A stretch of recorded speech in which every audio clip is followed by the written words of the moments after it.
make things harder for me when they already know you could be going through something hard. You have to realize that it's much bigger than your own experience. You're going to be tested. If you resonate with being a child of God and you actually begin to take this thing seriously, it's just a part of the territory. You're going to come into alignment with so many different people, and it is going to be mind-boggling for many of you, because you're going to feel like, why is it that people are trying to move the goalposts once? When you take up this mantle of actually showing up in this world, breaking intergenerational cycles and curses, it is a major responsibility, because what you're going to also be doing as a child of God, and you take this seriously. Let me be clear when I speak about God, Yeshua, Jesus Christ, okay? When you take this seriously, it's going to be something that's going to benefit other people that come in contact with you. So sometimes the Most High is going to send you to different places. You may have to go be around certain people that you're not necessarily comfortable with. But what is going to happen is that God wants you to actually be the ambassador for Him in the human form. So this is why you get around certain people, and it's just like they cannot fully comprehend that you actually exist. They are used to people being deceptive, being sneaky.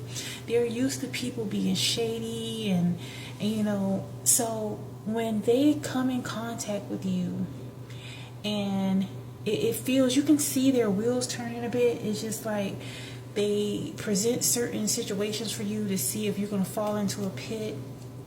They try to tempt you with certain things to kind of test your character. And then when you pass these tests, what is going to happen is that this is going to be a new level of awakening for these particular people.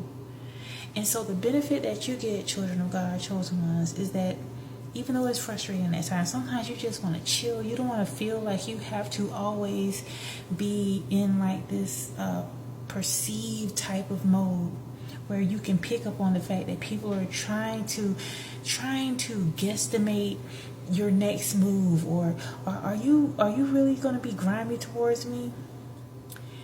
But what happens is that when you allow yourself to pass these tests, and it may seem annoying, God is going to continue to bless you. You're going to receive blessings and favor that is really supernatural. There's not going to be a rhyme or reason why certain things happen, but things just naturally will align for you.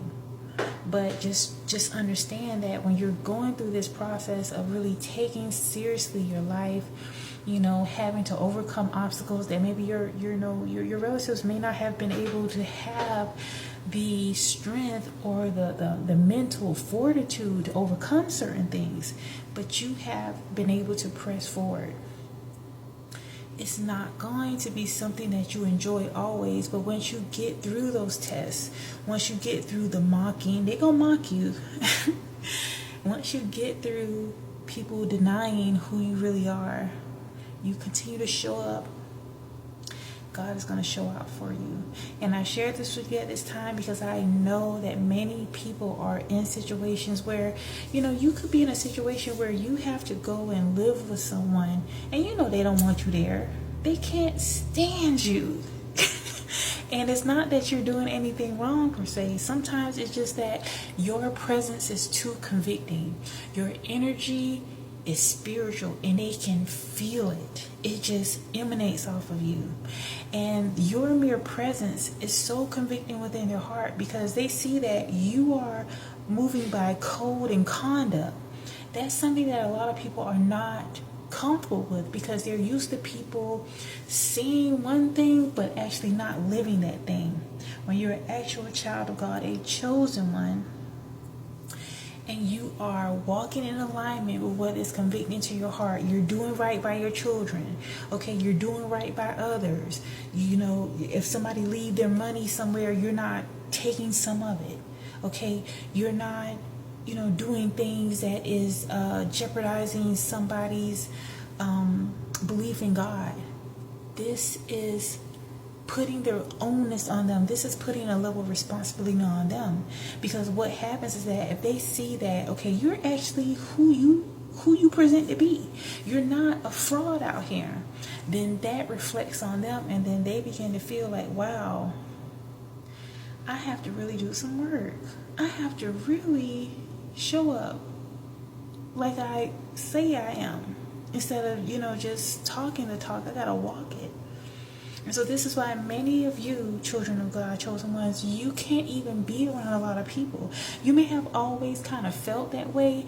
You may not have had the vocabulary to express it, but through situations that you've experienced, you begin to realize that, wow, I'm just trying to live and be as Christ-like as possible. Why is that such a problem with people?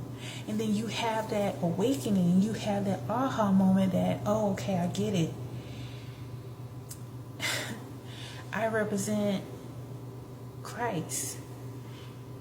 And just like Christ was able to perform miracles in foreign lands, when he came back towards Jerusalem, he was not able to actually show up. People questioned him because they were like, you're Mary and Joseph's child. Like, you're who are you? You're just a child. They did not even, he was not even able to perform miracles like he could have for other people in his own homeland. So when you begin to really embrace being a child of God, being in alignment with the commandments, treating others in a way in which you want to be treated, although you know you're doing the right things towards others, you're going to experience disappointment. I can't sugarcoat this for you.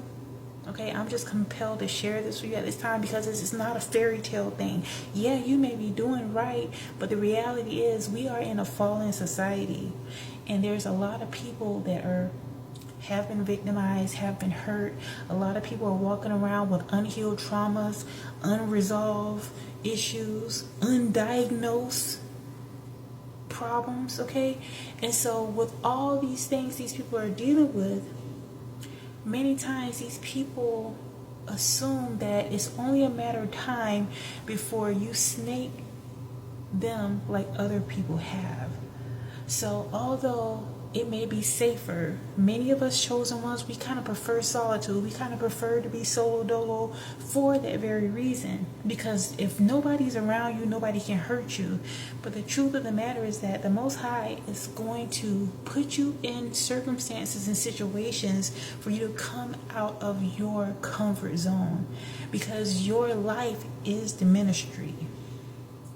Now you can go back to your safe place, to what's comfortable for you, but just know that if you are in a situation where circumstances present themselves and you have to be around people, and no matter how much you're kind to them, they don't know how to receive it, it's not about you.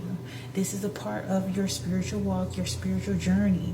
And just know that although they may not fully be able to comprehend it at that time, still do right by them. Even if they can't fathom it, still show up as if you are a daughter of the Most High Christ or a son of the Most High Christ. Okay? Because what's going to happen is that once you actually leave these people, you're going to leave them better off than you met them. So don't mishandle the children of God, even though many of them may have kind of turned away. Many people have turned away. And you have to also factor that in. Many people have been hurt by people that have been in positions of being believers, of being Christians per se. So that's kind of like a dog whistle. When people hear the term that you believe in Jesus or Christ or the Most High, that could really trigger some things in them to make them think like, oh, okay, you're going to be shady too. All right, so that is a sign. I just wanted to share that with you this evening. Press forward. You're going to get through this. And like I mentioned, even if you're in circumstances where it feels uncomfortable, just know that this is just a part of the process, and it's going to be something that you're going to come out of. All right, just do your part, walk your faith walk, and be the ambassador of God that you're designed to be.